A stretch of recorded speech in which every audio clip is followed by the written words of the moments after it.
तो हमें एक फ़ोन नंबर लैंडलाइन जी फ्रिक्वेंटली लोकेट हो रहा था कि ये फ़ोन से, वो टाइम एक बिल्डर था लोखंडवाला में, उसको एक फ़ोन आता था माया डोलस का। जी माया डोलस का इसके लिए कि उसने फ़ोन करने के बाद में पहला फ़ोन बोलता था, मैं माया भाई बोल रहा हूँ, पहचाना क्या मुझे। तो ऐसे जब स्टार्ट हो गया तो फ्रिक्वेंटली वही नंबर हमें मिलना लगा। तो फिर हम MTNL से ये लैंडलाइन का पूरा एड्रेस निकाला। तो ये एड्रेस निकला Swati building, ground floor, Lokhandwala complex. जब ATS का ऑफिस था कार्टर रोड पे था, वहाँ से हम निकले, एक जगह पे रुके थे, वहाँ ये मैप वगैरह निकाला पूरा, कौन फ्रंट से घुसेगा, कौन बैक वगैरह, ये पूरा डिस्ट्रीब्यूट किया। वेपन भी कम थे वो टाइम, और निकले हम स्वाति बिल्डिंग के लिए। तो फ्रंट मतलब फ्रंट गेट जो है ये बिल्डिंग का गेट था, जी लेकिन ये क्रिमिनल्स ने वो ब्लॉक को पीछे से भी एक गेट बना के रखा था। इन केस पुलिस अगर रेड करता है तो भागने का कहाँ से, where is the exit plan. जी तो उन्होंने एक पीछे से भी बना के रखा था। मेरे ख्याल से ये अमिताभ बच्चन और अमृता सिंह, हाँ इसका वो गाना था एक चल रहा था, चल मेरे गाड़ी रम पम पम, या है ना कोई मूवी में, हाँ ये सब देख रहे थे। हाँ कभी साहब अंदर गए, इधर से जो बैठा था उसको ऐसा टैप किया, चलो ATS आ गया, उसने चुप बैठ पिक्चर देखने दे।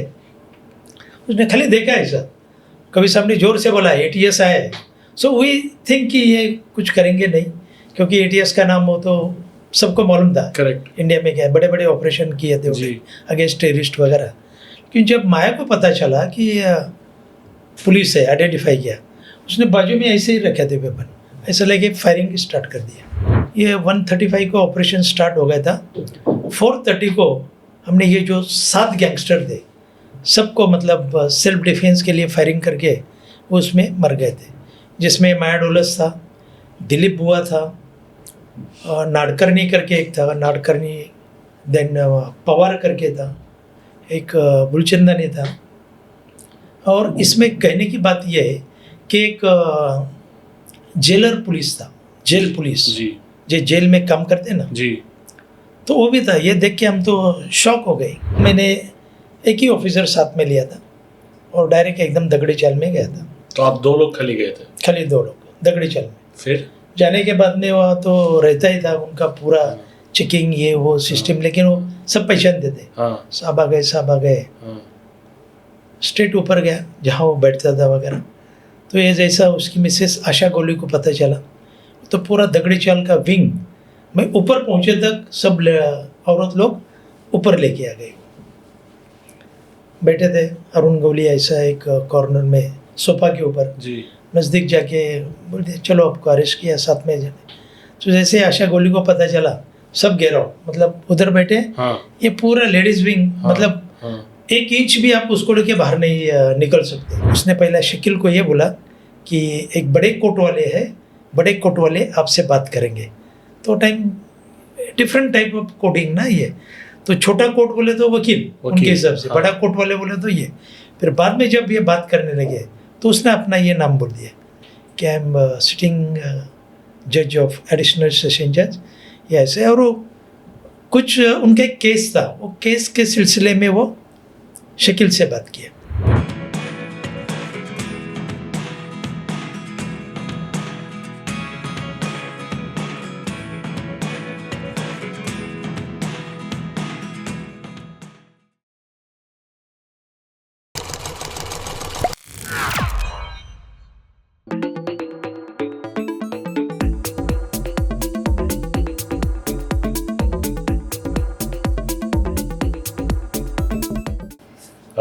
स्वागत है आप लोगों का on cop on top, another very interesting episode with another legend of a personality when it comes to Mumbai police and Maharashtra police. हमारे साथ आज मौजूद है यहाँ पे Ambadas Pote sir, crime branch के पहले चीफ रह चुके हैं। He is been a part of multiple police operations, 70 से 80 पुलिस ऑपरेशंस उन्होंने संभाला है, and 39 years of service with Mumbai Police, and I think an absolute honor sir। बहुत बहुत शुक्रिया यहाँ पे आने के लिए। Thank you.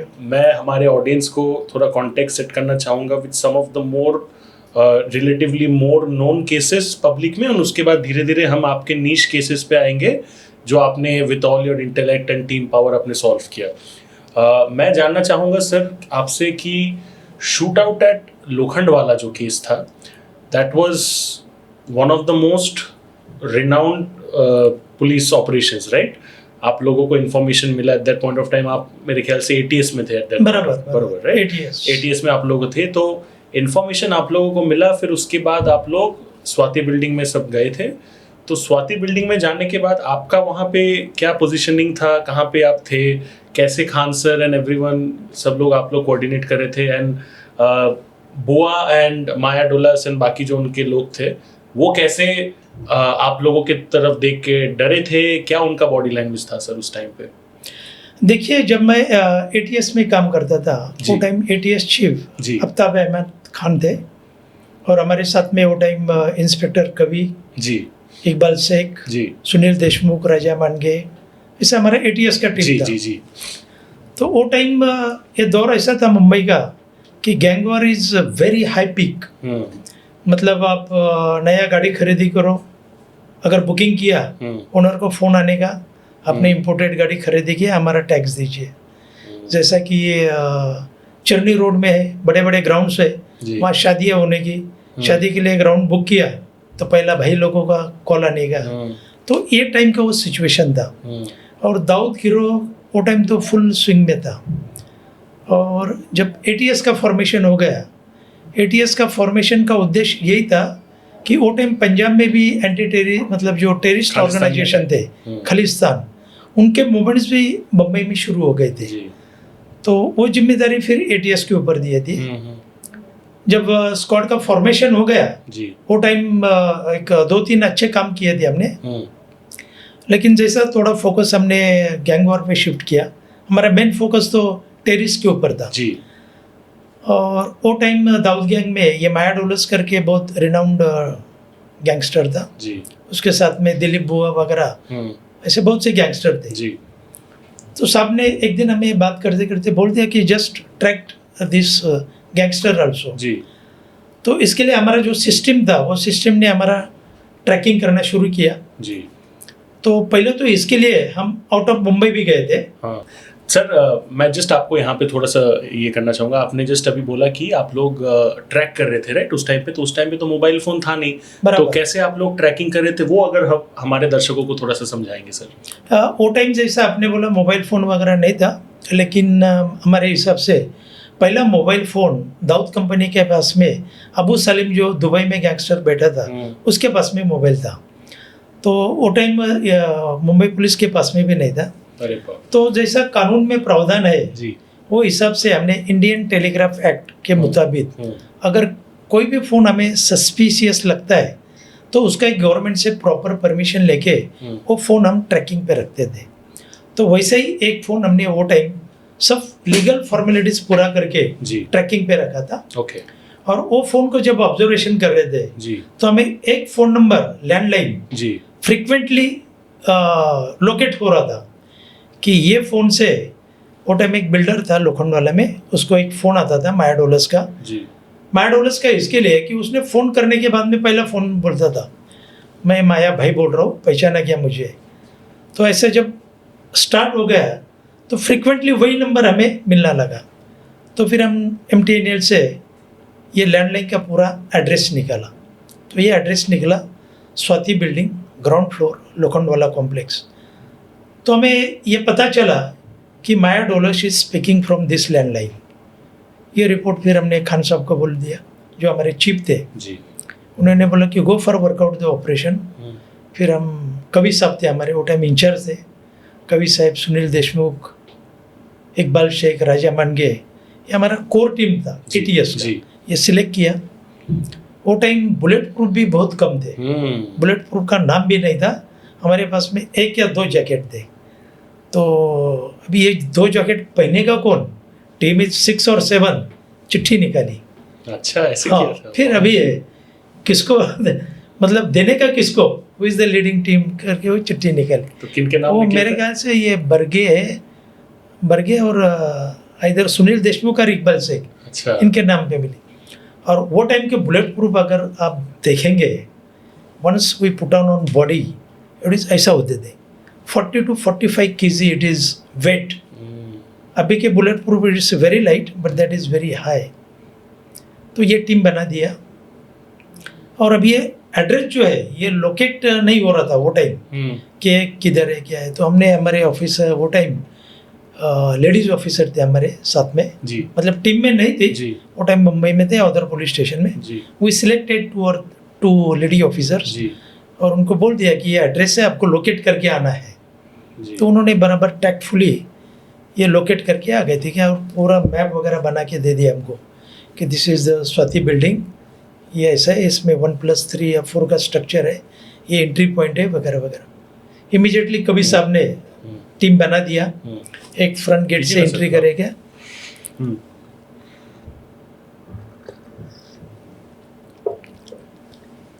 एंट्री करेंगे फ्रंट गेट सेकंड गेट वगैरह ऐसा टीम बना के जब एटीएस का ऑफिस था कार्टो रोड पे था वहाँ से हम निकले एक जगह पे रुके थे. वहाँ ये मैप वगैरह निकला पूरा कौन फ्रंट से घुसेगा कौन बैक वगैरह ये पूरा डिस्ट्रीब्यूट किया. वेपन भी कम थे वो टाइम और निकले हम स्वाति बिल्डिंग के लिए. तो फ्रंट मतलब फ्रंट गेट जो है ये बिल्डिंग का गेट था जी. लेकिन ये क्रिमिनल्स ने वो ब्लॉक को पीछे से भी एक गेट बना के रखा था.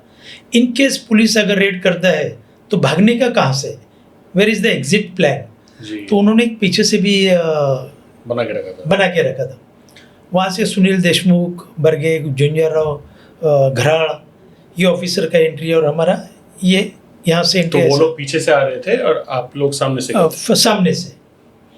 तो जैसे वो पीछे से एंट्री हो गया बाद में ये पता चला मतलब जब अंदर गए तो हॉल छोटा ही था एक 12x12 या 15 का और सब एक कतार में बैठे थे.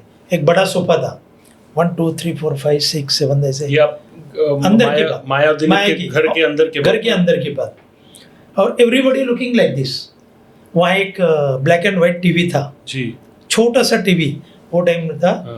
सब लोग मेरे ख्याल से ये अमिताभ बच्चन और अमृता सिंह इसका वो गाना था एक चल रहा था चल मेरे गाड़ी रम पम पम या है ना कोई मूवी में ये सब देख रहे थे. कभी सब अंदर गए इधर से जो बैठा था उसको ऐसा टैप किया चलो एटीएस आ गया. उसने चुप बैठ पिक्चर देखने दे. उसने खाली देखा ऐसा. कभी सामने जोर से बोला एटीएस आए. सो वी थिंक कि ये कुछ करेंगे नहीं क्योंकि एटीएस का नाम हो तो सबको मालूम था. करेक्ट. इंडिया में क्या है बड़े बड़े ऑपरेशन किए थे अगेंस्ट टेररिस्ट वगैरह. क्योंकि जब माया को पता चला कि पुलिस है आइडेंटिफाई किया उसने बाजू में ऐसे ही रखे थे वेपन ऐसा लेके फायरिंग स्टार्ट कर दिया इमीडिएट. सुनील देशमुख, गराल, कवि इनके ऊपर इमीडिएटली. और जो ये बाजू में बैठा था उसके पास में मेरे ख्याल से AK था. उसने AK का बस्ट मारा कि जो हमारा एंट्री पॉइंट था ना मेन गेट उसके ऊपर ब्रश फायर आ गया एकदम. लकीली वो टाइम हम जगह लेके साइड में थे और फटके से अंदर से गोली आना शुरू किया और फायरिंग स्टार्ट हो गया. मतलब आवाज़ तो आने लगा. तो जैसा उन्होंने स्टार्ट किया जो हमारा अंदर का टीम था एकदम वॉल से जंप मार के बाहर आ गए और इमीडिएट बोल दिया कि एक कोई तो भी बाहर जाइए और खान साहब को बोलो कि फायरिंग स्टार्ट हो गए वो. क्योंकि वो टाइम तो हम 6-7 ही ऑफिसर आए थे जगह पे जी. और वेपन और राउंड्स भी कम थे जी. तो हमने ये ट्राई किया कि अंदर से कोई भागना नहीं चाहिए. So we started single shot कि मतलब टाइम पास के लिए दबा के रखो उनको. अगर वो बाहर आके आते थे तो पूरा मतलब उनके हाथ में जो वेपन थे सबको एटीएस को मार के वो निकल जाते थे. अंदर एक गाड़ी भी पार्क किया था भागने के लिए उनका था वो. और फिर धीरे धीरे फायरिंग करने के अंदर से भी धीरे धीरे फायरिंग आने का. बाद में कुछ टाइम के बाद में खान साहब वॉज रीच द स्पॉट. वो टाइम हमारा ऐसा था कि एक एटीएस कोर ग्रुप और एक आउटर ग्रुप का मतलब री-एनफोर्स लेके साहब आ गए. पूरा बॉम्बे पुलिस को मालूम पड़ा. देन सेकंड घेरा, थर्ड घेरा, पूरा लोकल पुलिस वगैरह वो ये कर दिया. देन फायरिंग स्टार्टेड मतलब सेकंड राउंड जो बोलते आप. फिर ये ग्राउंड में थे लेकिन then they coming on first floor, second floor, third और गच्ची टेरेस पे वहाँ से फायरिंग स्टार्ट किया था. तो हमारे भी कुछ ऑफिसर ने सामने जो बिल्डिंग थी टेरेस पे जाके फायरिंग वगैरह शुरू किया। तो बाद में जब पता चला कि now they are having a very sophisticated weapon, तो हमने SRP को बुला के ले लिया था, खान साहब ने। And this is the first operation I think in Mumbai police. LMG रहते हैं ना, LMG जो मिलिट्री के पास में रहते हैं, LMG से फायरिंग किया था। मतलब जो स्टेयरकेस रहता है ऊपर जाने के लिए, जो छोटे छोटे ये रहते हैं ना डिजाइन, उसमें दिखता था first second third up and down, भाग रहे, ऊपर जा रहे, नीचे आ रहे, वो पूरा स्मैश कर दिया था LMG से फायरिंग करके। ये 135 को ऑपरेशन स्टार्ट हो गया था। 430 को हमने ये जो 7 गैंगस्टर थे सबको मतलब सेल्फ डिफेंस के लिए फायरिंग करके वो उसमें मर गए थे, जिसमें माया डोलस था, दिलीप बुआ था, नाडकर्णी करके एक था, नाडकर्णी, देन पवार करके था, एक बुलचंदानी था। और इसमें कहने की बात यह है कि एक जेलर पुलिस था, जेल पुलिस जी जो जेल में काम करते ना जी, तो वो भी था। ये देख के हम तो शॉक हो गए। सो मतलब ब्लैक शिप जो बोलते हैं, हाँ मतलब जेल पुलिस में रहते हुए भी they are shaking hand with gangsters. तो वो भी उसी बिल्डिंग में थे उस टाइम पे? हाँ, उसी बिल्डिंग के गैंगस्टर के साथ नहीं था, वो भी मर गया उसमें फायरिंग में। तो वो जेल पुलिस थे, मतलब वो he was a part of Mumbai police right at that point? Not Mumbai police, jail police is different. Jail police अलग होता है, बट पुलिस थे, बट वो बेसिकली पुलिस भी थे, इधर का ईमानदारी का भी एक अर्निंग जो होता है वो था, और ऊपर से गैंगस्टर से भी वो लोग, गैंगस्टर से भी देश को धोखा देना ही हुआ ये चीज अल्टीमेटली। यू कैन से लाइक दिस, बिल्कुल। और जब मतलब पूरा फायरिंग वगैरह खत्म हो गया जी। तो आखिरी में रहता है क्लीन अप करो, मतलब कोई बचा नहीं है, किया है, चेक करना सब कुछ, चेक करने के लिए।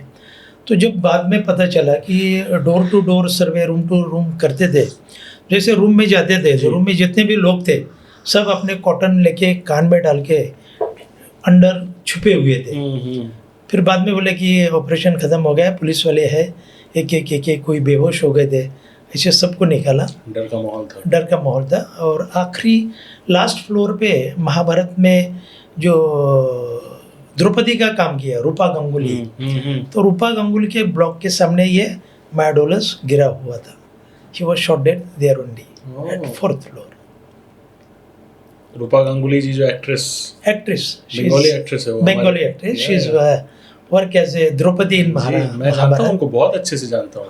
तो अभी अगर रिसेंटली भी मैंने बात किया था, अभी इलेक्शंस भी चल रहे थे कोलकाता में, बीजेपी गवर्नमेंट अच्छा, आया, हाँ, हाँ। तो मैंने बधाई के मैसेजेस भी भेजे। ये कहानी मुझे नहीं पता था, अनबिलीवेबल, मतलब amazing. I mean hats off really sir, हर एक मोमेंट पे एक एक केसेस जो है, जिस तरीके से जान की बाजी लगा के आप लोग करते हो, एंड मतलब मैं तो इमेजिन कर रहा हूँ कि आप लोग नीचे हो, AK-47 का वो बस्ट पूरा फायर हुआ, कैसे आप लोगों ने खुद पे एक तो खुद बचना, फिर दिमाग एक्टिवेट करके वापस उनको न्यूट्रलाइज करना ताकि वो बाहर ना जाए और लोगों को नुकसान ना पहुंचे।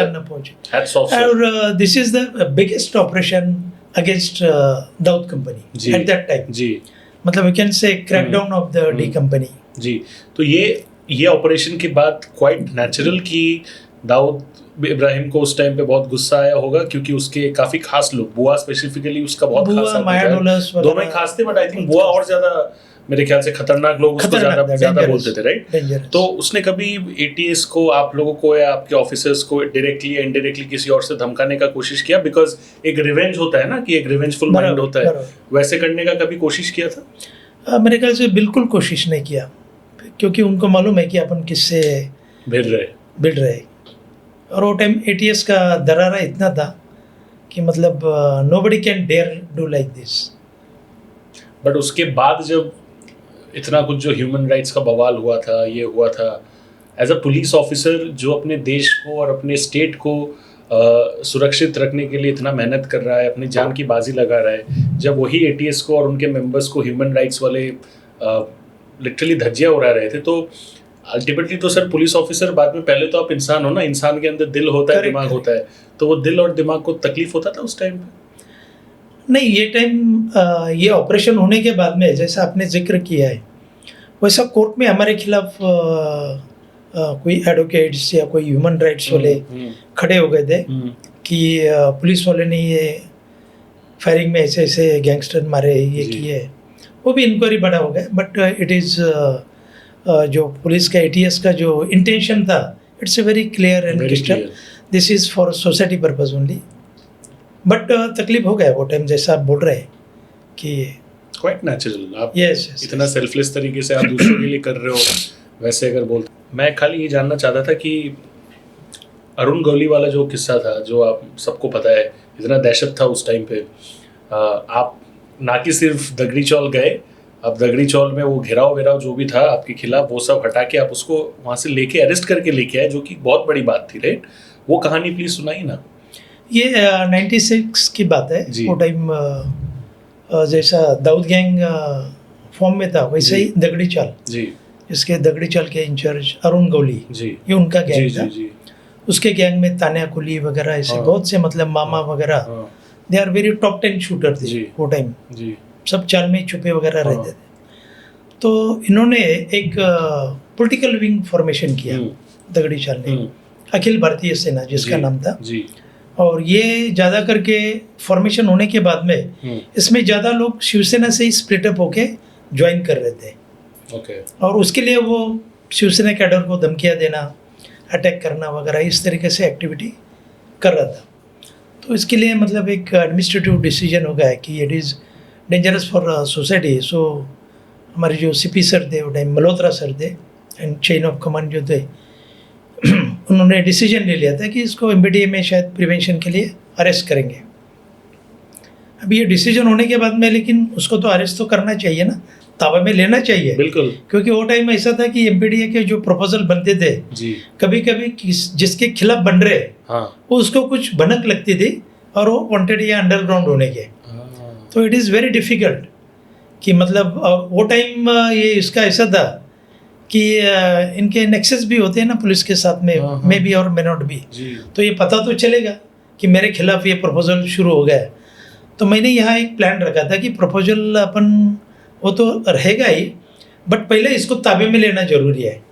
क्योंकि अगर ये एक बार यहाँ से अगर भाग गया हाँ तो ये मिलना बहुत मुश्किल है बम्बई से। करेक्ट। तो इसके लिए मैंने एक ही ऑफिसर साथ में लिया था और डायरेक्ट एकदम दगड़ी चाल में गया था। तो आप 2 लोग खाली गए थे? खाली 2 लोग दगड़ी चाल में। फिर जाने के बाद में वहाँ तो रहता ही था उनका पूरा चेकिंग ये वो सिस्टम, लेकिन वो सब पहचानते थे। हाँ साहब आ गए हाँ स्ट्रेट ऊपर गया जहाँ वो बैठता था वगैरह। तो ये जैसा उसकी मिसेस आशा गोली को पता चला, तो पूरा दगड़ी चाल का विंग मैं ऊपर पहुँचे तक सब औरत लोग ऊपर लेके आ गए। बैठे थे अरुण गौली ऐसा एक कॉर्नर में सोफा के ऊपर, जी नज़दीक जाके बोलते चलो आपको अरेस्ट किया, साथ में जाने। तो जैसे आशा गोली को पता चला, सब घेराव, मतलब उधर बैठे, हाँ ये पूरा लेडीज विंग, हाँ, मतलब हाँ 1 इंच भी आप उसको लेके बाहर नहीं निकल सकते, पूरा ब्लॉक। बहुत मतलब टाइम आवर्स टू आवर्स क्या हो गया, क्यों लेके जा रहे हैं, क्या मतलब जी। देर। और उसका तो डायरेक्ट चेन ऑफ कमांड जो एडवोकेट जो थे, हाँ सुपीरियर ऑफिसर थे, मतलब सुपीरियर एडवोकेट्स जी उसके लिए थे, काम करते थे। हाँ वो भी इमीडिएट पहुँचे कि मतलब क्यों लेके जा रहे हैं, क्या है, मतलब what is the crime he did वगैरह, तो लेके ही जाना है बस, ही इज़ अरेस्टेड वगैरह। तो फिर आंदोलन शुरू हो गया दगड़ी चाल में ये वो, और बाहर से कोई रीइंफोर्समेंट अंदर भी नहीं आ सकता था क्योंकि पूरा ब्लॉक किया था। अप टू 7 रास्ता, दिस हाँ, साइड, हाँ दैट साइड, तांबेट नाका, हाँ कामड़े भवन, हाँ ये पूरा ब्लॉक किया था हाँ क्योंकि उसका होल्ड बहुत था ना एरिया जी बीइंग। तो बाद में वहाँ मोहन रावले करके जो शिवसेना के MP थे वो आ गए, उनसे डिस्कशन वगैरह हो गया। बोले क्यों लेके जा रहे हैं, क्या है, बोले लीगल फॉर्मेलिटीज़ है, लेके जाएंगे, बाद में आपको बोल देंगे। तो एडवोकेट से बात किया, वो बोले ठीक है आप अगर बोल रहे, लेके आ गए उसको। और then he was arrested in MPDA, जो डेंजरस एक्ट जो बोलते हैं। बाद में बहुत आंदोलन किए वो लोगों ने, दगड़ी चाल वगैरह, इन्होंने दगड़ फेंक वगैरह, लाठीचार्ज हो गया। और ये जो MP थे मोहन रावले, वो मेरे खिलाफ कि साहब ने गलत तरीके से इसको अरेस्ट किया करके जी क्या बोलते हैं, फास्टिंग के लिए हाँ अगरीपाड़ा पुलिस स्टेशन के सामने बैठ गए हाँ कि ये फंसा के अरुण गौली को दगड़ी चाल से बाहर लाया। उसको पॉलिटिकल बना रहे थे। पॉलिटिकल ऐसा ही हो गया मतलब। और ये फर्स्ट टाइम था कि उसको दगड़ी चाल से पुलिस स्टेशन लेके आए थे एट दैट टाइम। फिर इनका भी फास्टिंग शुरू हो गया, मोहन रावले का वगैरह। मीडिया में बहुत eight that time this is very, पूरा मीडिया अग्रवाड़ा पुलिस स्टेशन में ही था। तो इस तरीके से उसको अरेस्ट करके एमपीडीए में I think he was transfer to Amravati jail में भेज दिया। तो वो जो रेजिस्टेंस आशा गौली जी और उनके जो लेडीज बाकी लोग थे वो लोग कर रहे थे, अरुण गौली के बाकी गैंग मेंबर्स उस टाइम पे एक्टिवेट हो गए थे, बिकॉज उसके गैंग मेंबर्स भी उधर ही रहे होंगे, राइट? तो वो लोग ऐसे नहीं सोच रहे कि पुलिस ऑफिसर तो 2 है, हम आउटनंबर कर सकते हैं उनको, ऐसा वो लोग सोच रहे थे कि लेडीज ही थे कि बाकी गैंग मेंबर्स भी आ रहे थे? देखो उसका मतलब ये ऑपरेशन करने का जो तरीका था, मतलब आगे जो थे पूरा लेडीज विंग था जी, पूरा लेडीज विंग। और ये जो आप बोल रहे हैं कि possibility can not be ruled out, वो टाइम तो सदा मामा, देन अडविलेकर, रानी वगैरह, ऐसे बहुत से टॉप 10 के गैंगस्टर थे, वो भी सराउंडिंग में थे, नीचे वगैरह इधर उधर, they are watching the activity कि क्या हो रहा है, लेकिन किसने भी आगे आके कोशिश नहीं किया कुछ। Because of course ATS and all, मतलब उस टाइम पे आप एटीएस में ही थे? नहीं, वो time this is the incident, I am 96 incharge of Agripada police station के इंचार्ज। अग्रीपड़ा पुलिस स्टेशन मैं इंचार्ज था वो टाइम। हाँ, तो इसलिए वो लोग उस धरने पे उधर बैठ गए थे अगेंस्ट आपके खिलाफ। Yes yes yes. और बाद में फिर उन्होंने एलिगेशन भी, मतलब उनके जो एडवोकेट थे नागपुर बेंच में भी रिट पिटीशन दाखिल किया था कि पुलिस ने कैसा गलत काम किया है। So that also we face at that time.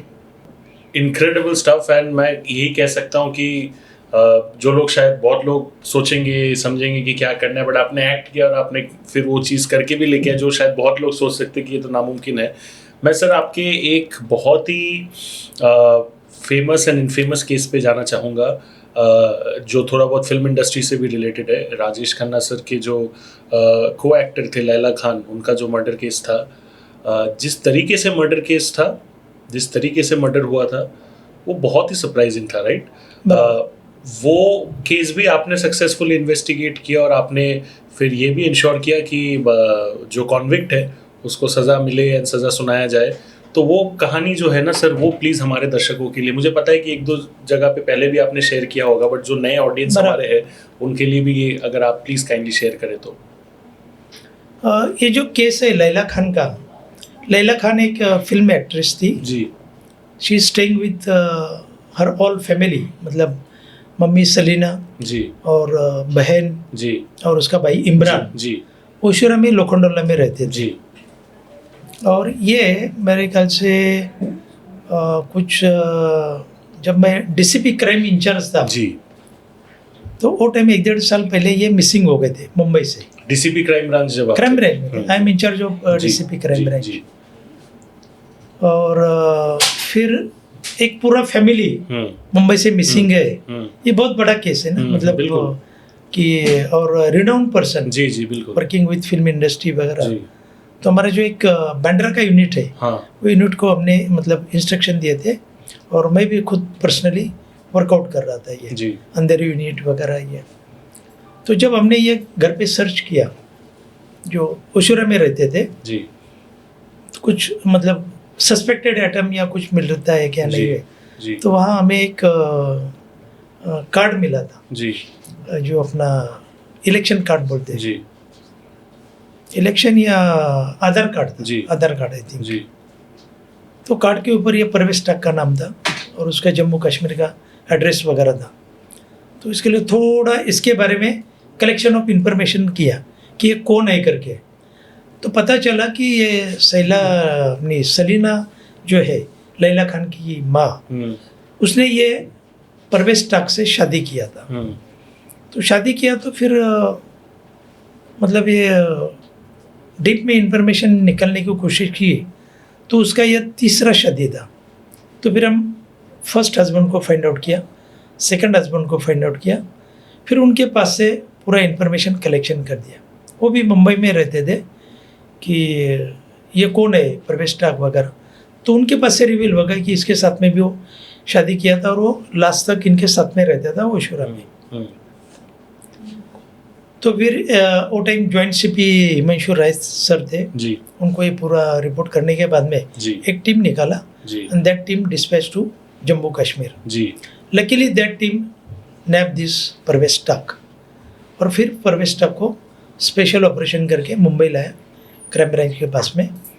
Immediately I and my special team rush to the Andheri unit, जी वहाँ रखा था उसको, वहाँ जाके इंट्रोगेशन स्टार्ट कर दिया। जी शुरू में तो he is very tough, very मतलब कुछ बात करने से कुछ भी मतलब कन्फेस करने से बहुत बोले तो कुछ भी क्वेश्चन पूछेंगे तो इमीडिएटली प्रेजेंस ये ऐसा वैसा, बट आखिरी ने उसके फिर रिवील कर दिया कि उसने जो स्टोरी बोल दिया कि साहब ये जो पूरा फैमिली है लैला खान वगैरह, जब मैं शादी होके यहाँ इनके पास में रहने को आ गया जी तो मैं इनके साथ में ही रहता था, जी बट लुकिंग देयर बिहेवियर, रहन सहन, ये फिल्म इंडस्ट्री वाले थे ना कनेक्टेड विद, करेक्ट तो their standard of living talking ये वो मतलब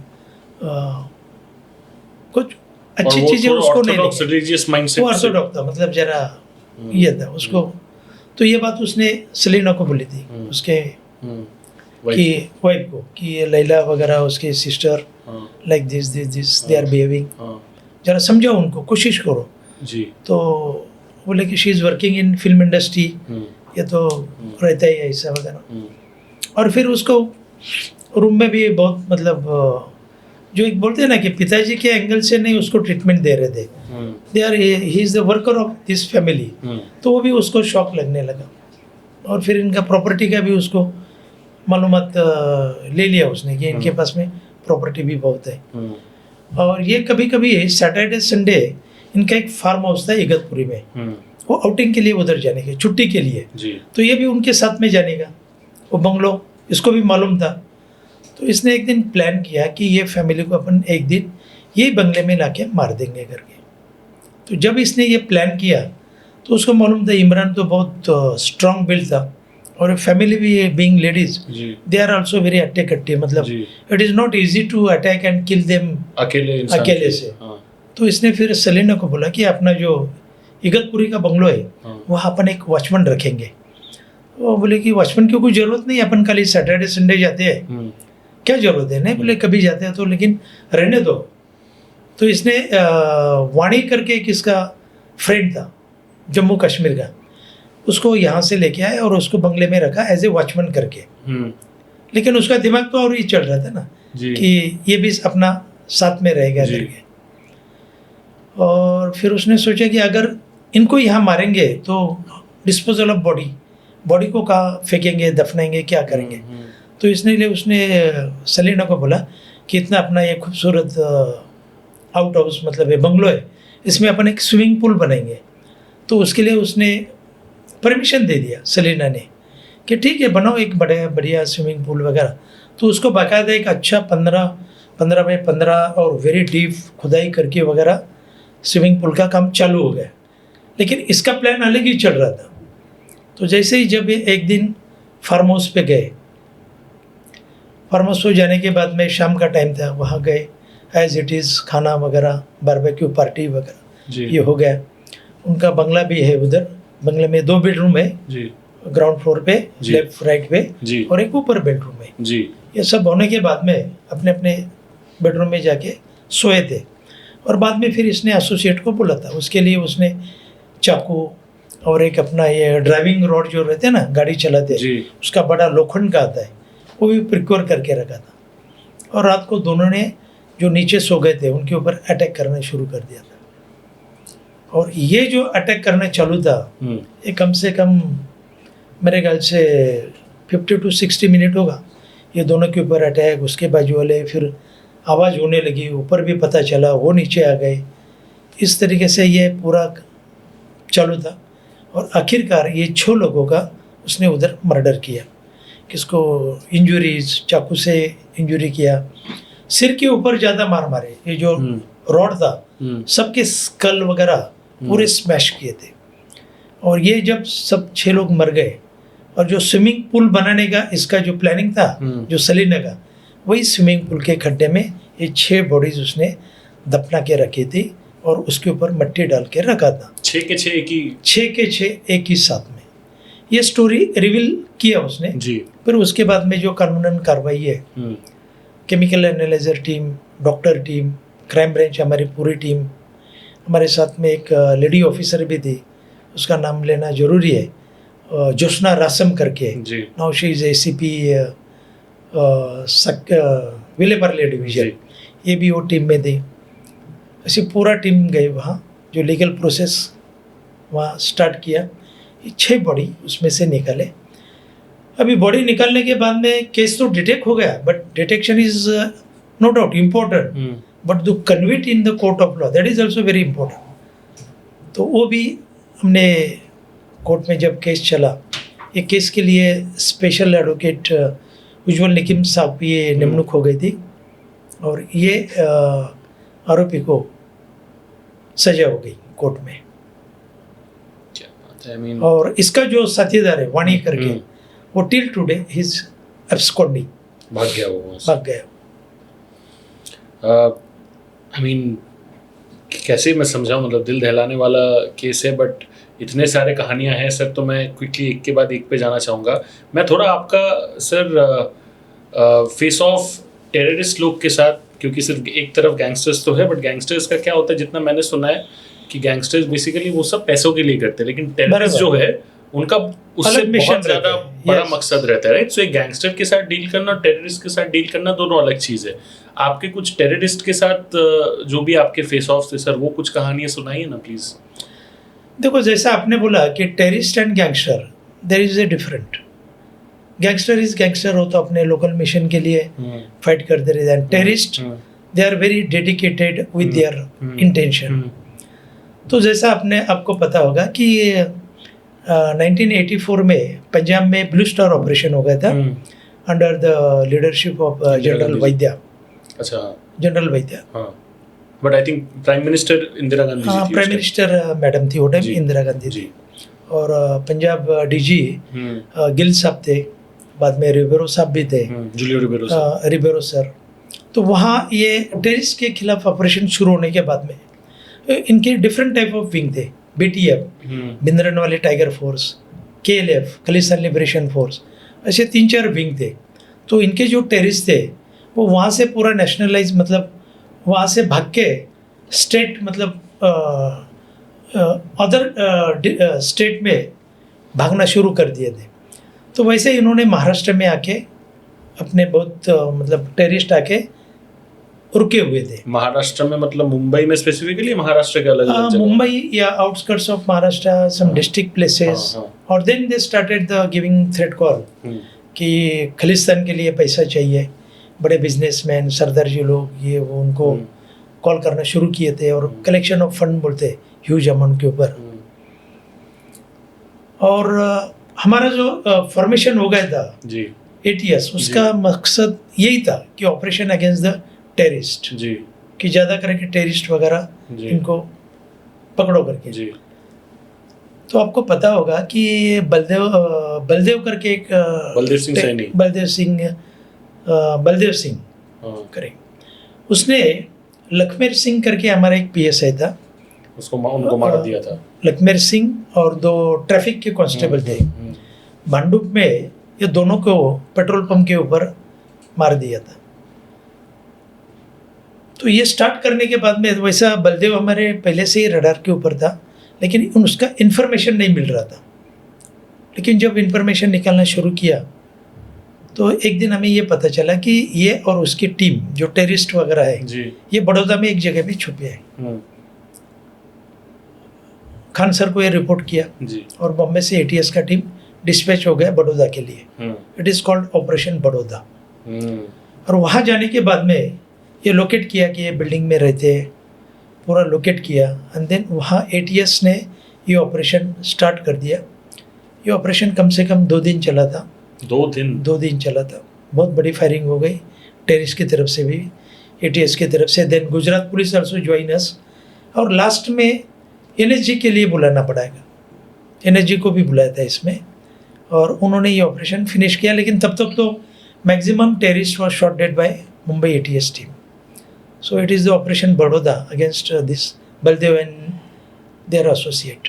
ये एक बड़ी कामयाबी थी और ये होने के बाद में और भी बहुत सी है, लेकिन जो एक ऑपरेशन जिसको दहीसर चेक नाका बोलते हैं, हाँ, तो इन्फॉर्मेशन ऐसे मिला था कि जो ऑपरेशन ब्लू स्टार किया था जी। Under the leadership of general Vaidya sir, जी, और ये सर आफ्टर मतलब सर्विस होने के बाद में पूना में रहते थे, कैंटोनमेंट एरिया में। जी, तो कैंटोनमेंट एरिया में एक दिन वो अपने मिसेस के साथ में जी, गाड़ी में जा रहे थे और उनको ड्राइविंग सीट पे ही शॉट डेड किया था 2 टेररिस्ट ने, जिनका नाम जिंदा और सुखा था। बट लकीली ये टेररिस्ट वो टाइम जब बॉम्बे से पूना से मुंबई के लिए भाग रहे थे, एक जगह पे इनका 2 व्हीलर स्लिप हो गया था हाँ, और इन्होंने डिक्की में जो वेपन रखे थे वो रोड के ऊपर आके गिर गए थे। ये पब्लिक ने देखा कि अरे गाड़ी स्किप हो गया, वेपन है, मतलब देयर इज समथिंग सस्पिशियस, गड़बड़ है ये कुछ। कोई तो भी गड़बड़ है। लोकल पुलिस वगैरह पब्लिक ने ये किया और ये दोनों को वो टाइम अरेस्ट किया था। और जब ये पता चला कि ये जिंदा और सुखा है और कुछ घंटे पहले ये वैद्य साहब को मार के भाग रहे थे और ये बाद में अरेस्ट हो गए। अभी ये टेररिस्ट भिंद्रन वाले के लिए इतने इम्पोर्टेंट थे, उन्होंने एक ऑपरेशन रखा था कि वो टाइम जो इंडिया के पंतप्रधान थे उनकी पोती पूना में MBBS में एक कॉलेज में पढ़ती थी। जी, ये इन्फॉर्मेशन वो लोगों ने निकाला कि ये लड़की को अपन किडनैप करेंगे, पंजाब में लेके जाएंगे और डिमांड करेंगे गवर्नमेंट से कि जिंदा सूखा को छोड़ो और बाद में फिर हम ये लड़की को रिहा करेंगे। तो ये काम के लिए एक स्पेशल टेररिस्ट ग्रुप भिंद्रन वाले ने पर्सनली सिलेक्ट करके पंप किया था महाराष्ट्र में, और ये लोग आके रुके थे जो अपना मुंबई का आउटस्कर्ट्स है, मेरा भाईंदर, जी, जी, वहाँ रुके थे। वो इन्फॉर्मेशन हमें मिला, कम से कम 1 महीना हमने उनका पूरा फॉलोअप किया। ट्रैक किया। जो जा रहे थे उसके बाजू में एक रूम लिया कि ये कौन है, क्या है, कौन से गाड़ी से निकलते, कहाँ से निकलते, मुंबई में कभी आते, बॉम्बे से कब बाहर जाते, पूरा इन्फॉर्मेशन निकला। सब यंग छोकरे थे जिनको मुझ भी नहीं था, यू कैन से it is hardly below 20-24 like this. और जब ये पता चला कि इनका एक्टिविटी सस्पिशियस लग रहा है, तो एक दिन हमने डिसाइड किया कि अभी इनको पिकअप करना जरूरी है। तो कबीर साहब जो थे हमारे, is a very plan master, जी, या कैसा करना क्या करना। वो टाइम आपको पता होगा कि जो दहीसर चेक नाका जो है, हाँ, it's a very single road. हाँ, हाँ, वो टाइम हाँ, कुछ ट्रैफिक वगैरह नहीं नहीं, था ये कुछ। नहीं रहती थी। बोले एक टीम नेशनल पार्क के नज़दीक रखेंगे, एक टीम दहीसर चेक नाका, हाँ, और नेचुरली एक ट्रक वगैरह मतलब डिरेल हो गया या बंद पड़ गया, और ये करके ट्रैफिक जाम करेंगे दहीसर चेक नाका। और जैसे ही ये गाड़ी कतार में आके खड़ी रहेंगी, वो टाइम ये गाड़ी के लेफ्ट साइड में एक कौन रहेगा, राइट साइड में कौन रहेगा, पीछे के विंडो पे, और ATS ऑफिसर का डिप्लॉयमेंट हो गया, और with in a fraction of second सबने अटैक करने का ये फिक्स अप हो गया। अकॉर्डिंगली ये दहीसर चेक नाके से गाड़ी पास हो गया। नंबर तो हमारे पास में जी, था, जी, वकी टॉकी के दहीसर चेक नाका यूनिट पे बोल दिया। जैसे ही ये गाड़ी आके रुक गया, वो टाइम जो ATS के हमारे शार्प मतलब ऑफिसर थे और जो जॉब डिस्ट्रीब्यूशन किया था, पता ही नहीं चला कि कैसे अटैक किया और उनको ताबे में ले लिया। It is very unexpected. उनको पकड़ लिया और पकड़ने के बाद में वो नीचे नीचे झुक रहे थे, ऐसा कोशिश कर रहे थे, तो एक बड़ा बैग मिला था। तो बाद में ये पता चला कि जो बैग था बाद में हमने ताबे में ले लिया ना, जी, जब ओपन किया तो उसमें AK और AK-74 भी मिला था। अरे बाप, 74 is the first scissor of the Mumbai eight that time. हाँ, और फिर इनको ATS में ऑफिस में लाके इंट्रोगेशन वगैरह चालू किया था पूरा। बहुत इंट्रोगेशन करने के बाद में उन्होंने तो छोटे मोटे केसेस किए थे, बम्बई में फायरिंग किया है, ये कलेक्शन ऑफ एक्सटॉर्शन कर रहे हैं। लेकिन जब इनके सामने लीडिंग क्वेश्चन डाल दिया हमने कि तुम पुणे के लिए क्यों जा रहे थे, तो इनको ये पता चला कि अपनी इन्फॉर्मेशन ये टीम के पास में है कि मतलब पुणे, जैसे पुणे का वर्ड नाम लिया वो सब चकरा गए। तो बहुत पूछने के बाद में उन्होंने डिस्क्लोज किया कि पुणे में हम इसके लिए जा रहे थे और जो हम लॉज में रहते थे वो लॉज को भी पर्टिकुलर हमने उनको दिया था, पुणे में जाके तुम ये लॉज में रुके थे। तो ये पुणे में इसके लिए जाने की, मेडिकल कॉलेज में वो टाइम के जो अपने पंतप्रधान थे उनकी पोती थी, वो MBBS के लिए वहाँ कॉलेज में एजुकेशन ले रही थी। तो ये लड़की को किडनैप करने के लिए उनको, वो लड़की कभी हॉस्टल से कॉलेज जाती है, सिक्योरिटी गार्ड कितने हैं, कौन से जगह पे अटैक करेंगे, ये पूरा रेकी करने के लिए वो पुणे जाते थे। जब उन्होंने ये प्लान मतलब उनका डिस्क्लोज किया, इमीडिएट हमने खान साहब को बोला, खान साहब ने यूनियन गवर्नमेंट को बोल दिया और ये इनको सबको बाद में CBI के पास में हैंडओवर किया था। तो यही ऑपरेशन में जो हम 4 ऑफिसर थे उनको सेंट्रल गवर्नमेंट ने हमें जो राष्ट्रपति का शौर्य पदक बोलते हैं वो डिक्लेयर किया था। क्या बात है। सर आपने काफ़ी फिल्म इंडस्ट्री रिलेटेड केसेस भी देखे हैं। राजीव राय जी का जो एक असैसिनेशन अटेम्प्ट था, उनके ऊपर जो फायरिंग हुआ था जिसकी वजह से ऑफ कोर्स वो अपने फैमिली के साथ काफ़ी टाइम बाहर गए। गुलशन कुमार जी को तो उन्होंने मार ही दिया अनफॉर्चुनेटली, फायरिंग कर। तो ये केसेस के बारे में आप लोग इन्फॉर्मेशन कैसे निकालते थे? ये केसेस के बारे में आपको पता होगा, we are totally depend on manual source जी। हमारे वो टाइम सोर्स ऐसे थे बम्बई में जी, कहाँ कुछ भी होता था पहले क्राइम ब्रांच को पता चलता था। तो आप बोलेंगे क्राइम ब्रांच को कैसा पता चलेगा? तो हमारे जो क्राइम ब्रांच में वो टाइम जो ऑफिसर काम करने के या ऑफिसर या पुलिस अमलदार जो रहने के, उनका जो मैं सिलेक्शन करने का, they are very dedicated officer and police man. Bombay के कौन से भी कोने में अगर कुछ हो गया, कुछ घंटे के बाद में हमारे पास में वो न्यूज़ आता था। इसके लिए हम ये जो क्रिमिनल्स है वो टाइम शूटर अबू सलीम के, वो फ़ोन पे बोलने का, जाओ JB दत्ता को ठोको। JB दत्ता कौन? बॉर्डर का प्रोड्यूसर डायरेक्टर। जाओ पहलाज नीलानी को मार के आ जाओ, जाइए आप शोले का जो दत्ता सा शक्ति सामंत है जी, उसको मारो। तो ये जो लोग थे, शक्ति सामंत, नटराज करके एक स्टूडियो था, देन पहलाज बैंड्रा हिल रोड के इधर बैठते थे ऑफिस में, JB दत्ता, ये शूटर लोग वहाँ उनको मारने को जाने के, उसके पहले हम उनको एलिमिनेट करने के, पकड़ने के लिए जाने के, वो भी फायरिंग करने के और फायरिंग में वो एलिमिनेट होने के। ऐसे फिर कुछ कुछ जगह पे जैसा आप गुलशन कुमार ऑपरेशन बोलो, उनको मार दिया था। देन उसका इन्फॉर्मेशन आप लोगों को बाद में मिला था कि कैसे? मतलब इन्फॉर्मेशन तो जैसा ही ये गुलशन कुमार के ऊपर फायरिंग हो गया था इमीडिएट हमने वर्किंग स्टार्ट कर दिया था। नहीं मतलब उसके ऊपर भी अटैक होने वाला है ऐसा कुछ इन्फॉर्मेशन पहले से नहीं था? ये नहीं था, लेकिन वो टाइम तो ज़माना ऐसा था कि फिल्म इंडस्ट्री में किसके ऊपर फायरिंग हो जाए या नोबडी कैन प्रिडिक्ट। सबके नंबर लग गए थे, कोई भी उसमें से छूटा नहीं था। तो वैसे ही ये फायरिंग हो गया था, उसमें गुलशन कुमार मार दिए थे। लेकिन ये वेरी सेंसिटिव किलिंग थी वो टाइम की, इसके लिए इमीडिएट हमने स्टार्ट किया था। आपको यकीन नहीं होगा, 1 घंटे के बाद में हमें ये पता चला था कि सालिम ग्रुप के ये शूटर ने ये काम किया है।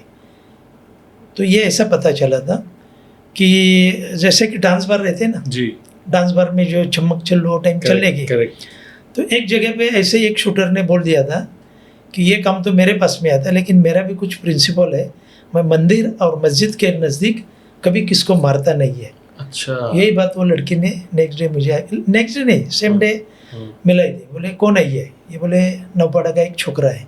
इमीडिएटली उठाया उसको, लाके शुरू कर दिया इंट्रोगेशन। हाँ बोले साहब मैं है गैंगस्टर हूँ, लेकिन मेरे भी प्रिंसिपल है, ये काम मेरे पास में आया था, लेकिन मंदिर और मस्जिद के नज़दीक में ये किसको मारता नहीं है, ये काम मेरे पास में आया था। तो किसने दिया था आपको ये काम? तो वहाँ से चेन मिला था। फिर ये जो काम स्टार्ट हो गया, आप यकीन नहीं करेंगे, श्वेत कला करके एक राजस्थान में गांव है, श्वेत कला तक हम 48 आवर्स में पहुंच गए थे। श्वेत कला में इसके लिए कि इसमें 2 जो शूटर थे, एक रौफ राजा और सेकंड अनिल शर्मा करके था। ये अनिल शर्मा को पकड़ने के लिए हम राजस्थान तक गए थे, लेकिन वो मिला नहीं था वो टाइम। रौफ राजा को बाद में अरेस्ट किया था, और बाद में इसमें से और भी बहुत से जो जिन्होंने हेल्प किया, मतलब ये काम तो वो टाइम पेजर आया था, पेजर के ऊपर जिसको जिसको कम्युनिकेशन किया सबको अरेस्ट करके ये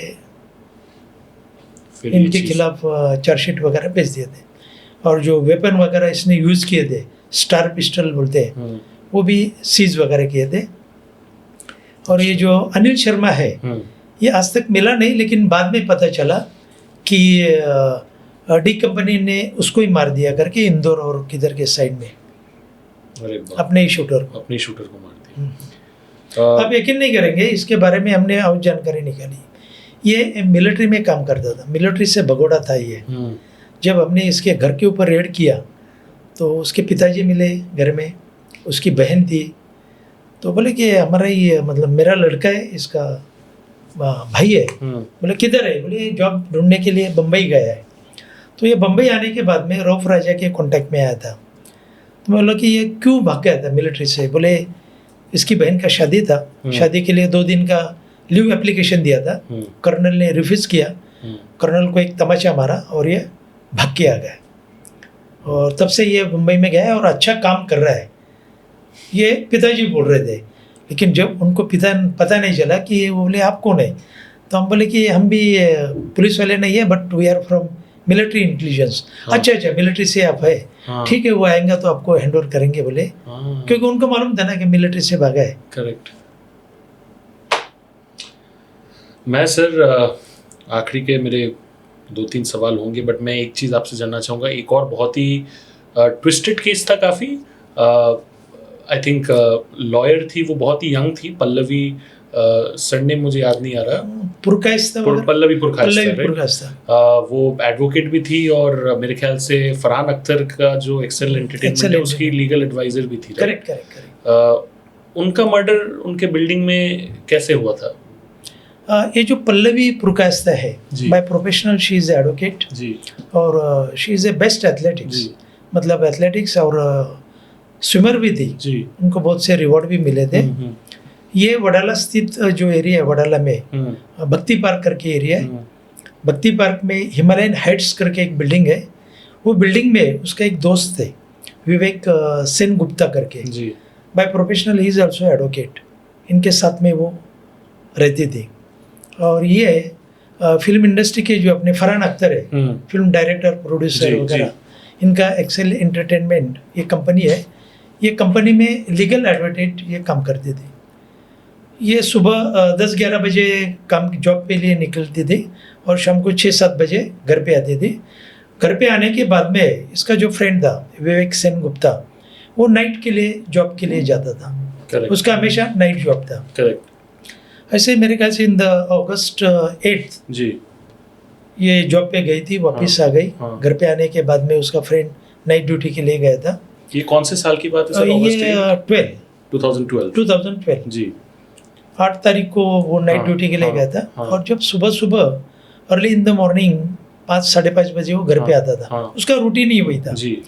जिस दिन ये घर पे आ गया तो घर में घुसने के पहले उनका जो बाजू का एक ब्लॉक था, हाँ। जो उनका डोर बेल रहता है, जी। डोर बेल के ऊपर एक पूरा खून से लथपथ एक पंजे का निशान उसने देख लिया। बेल के ऊपर बोलते हैं ना, डोर बेल के ऊपर।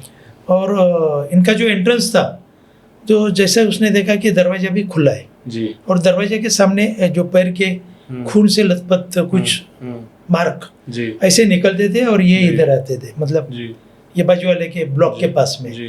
और जैसे दरवाजा इसने अंदर ढकला, अंदर गया तो उसको ये पल्लवी पूरे ब्लड ऑफिस में मिली थी। फिर बाद में बाजू वाले आ गए, कंट्रोल रूम को फ़ोन किया, पुलिस आ गए।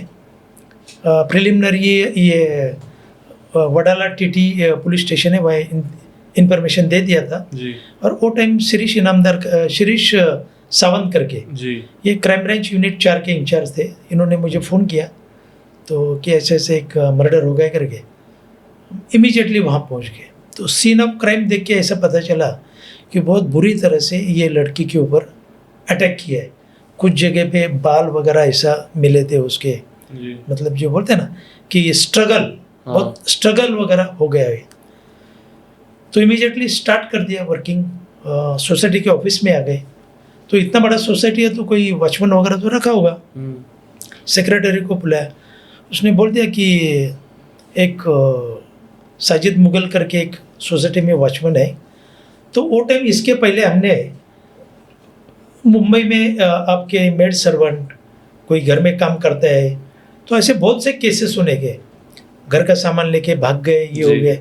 और बाद में जब इन्फॉर्मेशन निकालने के, अरे ये मेड सर्वेंट को किसने रखा, ड्राइवर को किसने रखा, किसने क्या किया, so there is no information. तो इसके लिए हमने एक सर्कुलर निकाला था, कोई भी वॉचमैन या इस तरीके से किसको अपॉइंटमेंट करने का है तो एक फुल डिटेल्स फॉर्म बना के हमने पूरा बम्बई में सर्कुलेट किया था। सेक्रेटरी को बोला हमने कि हमने जो फॉर्म सर्कुलेट किया है वो वॉचमैन का आपने इन्फॉर्मेशन लेके रखा है क्या? बोले यस, पूरा लीगली हमने ले लिया है, पूरा इन्फॉर्मेशन लेके आओ फॉर्म। सोसाइटी के ऑफिस से इसका वो फॉर्म जी। हमारे सामने रखा, उसमें फोटोग्राफ भी था। ये इसका पूरा एड्रेस मिला, ये सोसाइटी में ही काम करता है। और जब इसको ढूंढा किधर है, क्या है मिसिंग, इमीडिएटली पता चला था he might be a killer. और जब उसका पता देखा जम्मू कश्मीर, इमीडिएटली पूरा टीम फॉर्मेशन किया मैंने कि ये किलर डेफिनेटली ट्रेन पकड़ के बम्बई से निकल जाएगा। और हमें ये पता था कि अगर इसने बम्बई छोड़ दिया it is very difficult to catch in Jammu Kashmir. 3 team बड़े बड़े बनाए, एक बॉम्बे सेंट्रल, दादर, बोरोली। और वो जो फोटोग्राफ मिला था उसके 50-60 कॉपी इमीडिएट बनाए, सब ऑफिसर पुलिस अमलदार को दिए। और मतलब स्टेशन के ऊपर एक एक डब्बे में, मतलब गाड़ी तो रुका नहीं सकते ना, फ़ोटो देखने का, आइडेंटिफाई करने का, कि मतलब जब तक गाड़ी खड़ा है तब तक आपको आइडेंटिफाई करना है। ऐसे टीम इमीडिएट पूरा डिस्पैच कर दिया, पूरा बॉम्बे क्राइम ब्रांच इकट्ठा कर दिया जी। बॉम्बे सेंट्रल के लिए महेश तावड़े करके, he is very smart and intellectual officer, इसको डिस्पैच किया था। कुछ घंटे के बाद में महेश तावड़े का फ़ोन आता है, साहब काम हो गया। बोला अरे क्या काम हो गया? Now killer is arrested. बोला वेरी नाइस, मतलब अनएक्सपेक्टेड एकदम। जी। जब उसको लेके आए, पहले आइडेंटिफाई किया, जी। फोटोग्राफ वगैरह वही वही निकला। तो बोला कैसे हो गया ये, कैसे क्या किया? बोले सर पूरा बॉम्बे सेंट्रल छान डाला, हाँ। मिला तो नहीं है। और टाइम टेबल निकाला था, अगले गाड़ी के लिए, जम्मू कश्मीर गाड़ी के लिए 2 घंटे का टाइम था।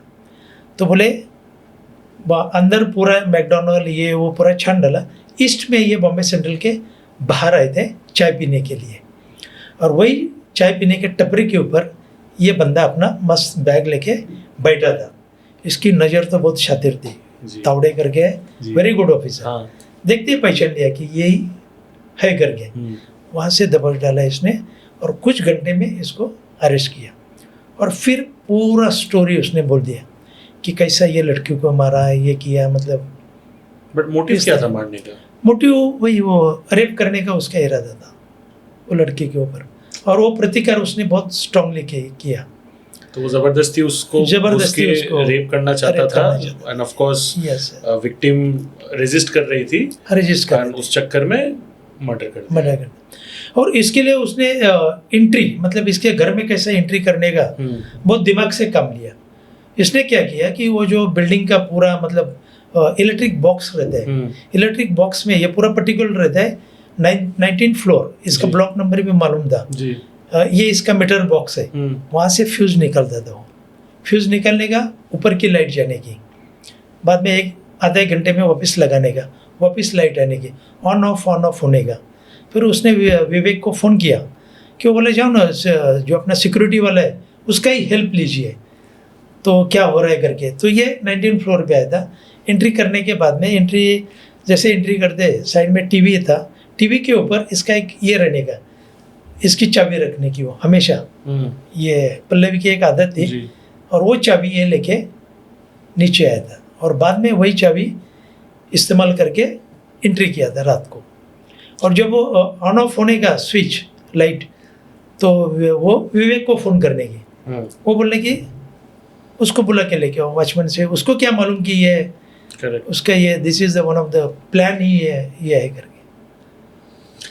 वेरी अनफॉर्चुनेट, बट मेरा आखिरी सवाल सर आपसे ये रहेगा, एक मैसेज हम आपसे लेंगे कि सोसाइटी में क्राइम अगेंस्ट वुमेन पहले भी था, अनफॉर्चुनेटली अभी भी है, तो कुछ प्रिकॉशनरी मेजर्स क्या हो सकते हैं वो आपको मैं पूछूंगा। लेकिन उसके पहले मेरा एक और सवाल कि पुलिस ऑफिसर्स अक्सर डरते हैं कि लॉयर्स या फिर एडवोकेट्स या जजेस वगैरह के खिलाफ भिड़ने के लिए, बट आपने एक जज साहब को आई थिंक अरेस्ट किया था। बराबर। And I think that is a big highlight. Her police वाले को वो ऐसा मौका नहीं मिलता कि ऐसा one of a kind case करे कि वो एक कोर्ट के जज को अरेस्ट करे।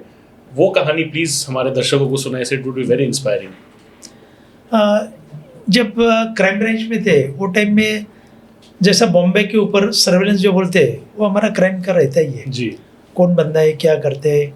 तो ऐसे ही हमें एक पता चला, इन्फॉर्मेशन मिला कि एक बोरोली में एक एडवोकेट है, वो एडवोकेट ये डी कंपनी से कनेक्टेड है और वो अपना मोबाइल से कुछ इन्फॉर्मेशन वगैरह पास ऑन करता होगा।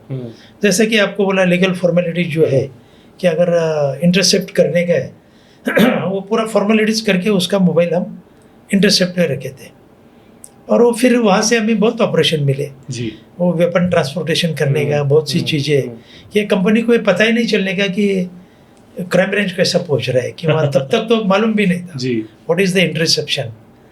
लेकिन जब एक दिन ये पता चला, उसका सुन रहे थे और बीच में एक JW सिंह करके एक जज साहब आ गए जी। तो उसने पहला शकील को ये बोला कि एक बड़े कोर्ट वाले हैं, बड़े कोर्ट वाले आपसे बात करेंगे। तो time different type of coding ना ये, तो छोटा कोर्ट बोले तो वकील उनके हिसाब से, हाँ। बड़ा कोर्ट वाले बोले तो ये। फिर बाद में जब ये बात करने लगे तो उसने अपना ये नाम बोल दिया कि आई एम सिटिंग जज ऑफ एडिशनल सेशन जज, ये ऐसे। और वो कुछ उनका एक केस था, वो केस के सिलसिले में वो शकील से बात किया कि मुझे कुछ मदद चाहिए, मतलब बहुत पैसे बहुत मांग रहे थे कठोर के पैसे वगैरह, like this only, that is very vital information. बहुत सी बातें थी ऐसी। जी। ये जब उसके ऊपर सुनाई दिया तो इमीडिएटली ये कैसेट लेके मैं वो टाइम हमारे जॉइंट CP सर थे D शिवानंदन सर। जी जी जी बिल्कुल सर, डी मेरे शिवानंदन। पॉडकास्ट पे भी आए, Yes, legend of a yes. Man. और D शिवानंदन सर तो वो टाइम तो ऐसी इन्फॉर्मेशन मिलने के बाद में तो उनको एक ही था, ठोक दो, मतलब deadly against all this gangster ये। करेक्ट। तो बहुत सोचने के बाद में कि क्या करने का मतलब एग्जैक्ट, फिर सर ने डिसीजन ले लिया कि लीगल एक्शन इसके खिलाफ होना चाहिए। तो फिर FIR वगैरह दाखिल किया। FIR दाखिल करने के बाद में ये केस को मौका भी लगा है और इन्वेस्टिगेशन हमारे पास में था, क्राइम के पास में। ऑनरेबल JW सिंह साहब ने Bombay court, high court, supreme court तक जमानत के लिए कोशिश किया, लेकिन उनको जमानत नहीं मिली क्योंकि it's a very serious offence. लेकिन जब ये होने के बाद में, उसके बाद मेरा तो आधा ज़िंदगी कोर्ट में गया है, आपको मालूम होगा। जी। मैं जब भी कोर्ट में जाता था सब एडवोकेट सब पहचान वाले थे मेरे, ऑनरेबल हाई कोर्ट ये वो, अरे नहीं साहब से कम बात करो, ये टेप करता है, ये करता है। बोला सर मैं हमेशा टेपिंग नहीं करता हूँ, तो मेरे बटन देखने के ये सब देखने के जी। और मुँह से तो शब्द भी नहीं आने का, मतलब कुछ पूछा उनको, नहीं आप टेप कर दे जी। तो इस तरीके से वो टाइम ये चलता था। लेकिन उनको भी पता है कि ये जो आपने किया वो खुद के लिए नहीं किया है, this is against society. I think sir massive salute आपका 39 इयर्स ऑफ सर्विस को एंड 39 इयर्स के पूरे जर्नी को मेरे हिसाब से तो एक पॉडकास्ट में कवर करना पॉसिबल नहीं है। तो मुझे लगता है कि एक और दिन आपके साथ बाद में थोड़ा बैठना पड़ेगा, 2-3 महीने कोई बाद, बात नहीं, जैसा बाकी की कहानियां भी सुनने के लिए। लेकिन कुछ हाइलाइट्स जो सर के जर्नी के रहे हैं वो आज हम लोग ने डिस्कस किया on this very special episode of cop on top. I mean आप सर को देख सकते हो, उनकी कहानी आप लोगों ने ऑलरेडी सुना। ये जो मेहनत से मेडल उन्होंने उन्होंने अर्न किया है वो भी आप देख सकते हो। So is a real life hero. So please जो भी आपके रिस्पेक्टफुल वर्ड्स है फॉर सर मेरे यूट्यूब चैनल के कमेंट्स में शेयर करो, वट एवर आप फील करते हो about this podcast and whatever you feel about Pote sir. And like I mention sir, it's an honour. बहुत बहुत शुक्रिया मेरे चैनल पे आने के लिए, धन्यवाद। एंड इतने बढ़िया कहानियां सुनाने के लिए, जो रियल फर्स्ट हैंड एक्सपीरियंस है आपका। एंड मैंने तो सर तय कर लिया है एंड आई एम श्योर मेरे दर्शक भी वही बोलेंगे मेरे को कमेंट्स में कि पोटे साहब को वापस लेके आओ एंड एक और दिन दूसरे कहानियां को लेके बात करो, तो हम जरूर वो भी करेंगे। बट फिलहाल के लिए आप ये पॉडकास्ट जरूर एंजॉय करो and do share your thoughts. Thank you so much. Will be back with very another interesting episode of cop on top. Thank you so much.